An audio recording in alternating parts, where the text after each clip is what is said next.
An Oregon doctor has filed a $5.2 million lawsuit against OHSU. This after he says his sperm was wrongfully used and he discovered he fathered at least 17 children through the hospital's fertility clinic. And that doctor shared his story this afternoon along with one of his 17 children whom he met for the first time today.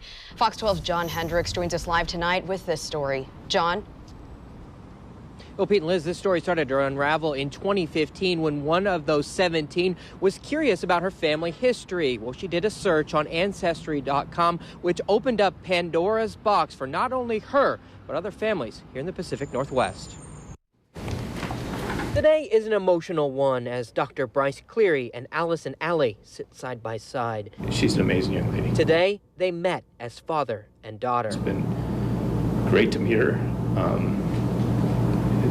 It's difficult. Allie is one of 17 people conceived through sperm donations Cleary made in 1989 as a first-year medical student at OHSU. Back then, he said he made the donation to help further the study of fertility. He was skeptical, knowing there could be children out there with his DNA. The Corvallis doctor says he agreed to the donation, saying the clinic promised no more than 5 children would be conceived and their mothers would live on the East Coast, nowhere near the Northwest. Acting on these reassurances, I entered the sperm donor program. Without these promises, I would have never participated. Fast forward to 2015, Allie, knowing she was a donor child, began searching to learn more about her ancestry and family medical history as she was becoming a mother herself. I was looking for siblings. I was raised by my mother's only child, so the idea of having siblings was really exciting to me. Through DNA sites like Ancestry.com, she found them. Then, she says, through OHSU's fertility clinic, she discovered Cleary is her biological father.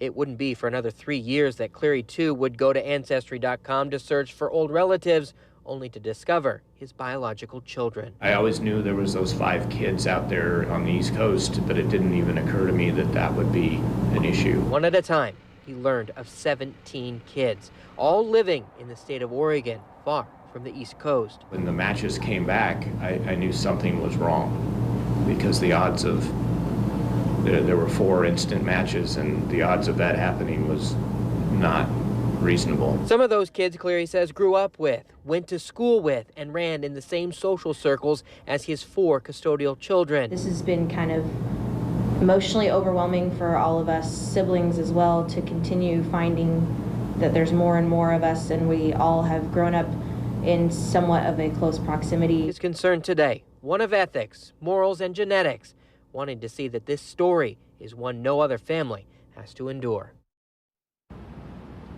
Now, we did reach out to OHSU today. They sent us a statement that reads, OHSU treats any allegation of misconduct with the gravity it deserves. In light of our patient privacy obligations and the confidentiality of protected health information, we cannot comment on this case. Reporting live tonight, John Hendricks, Fox 12 Oregon.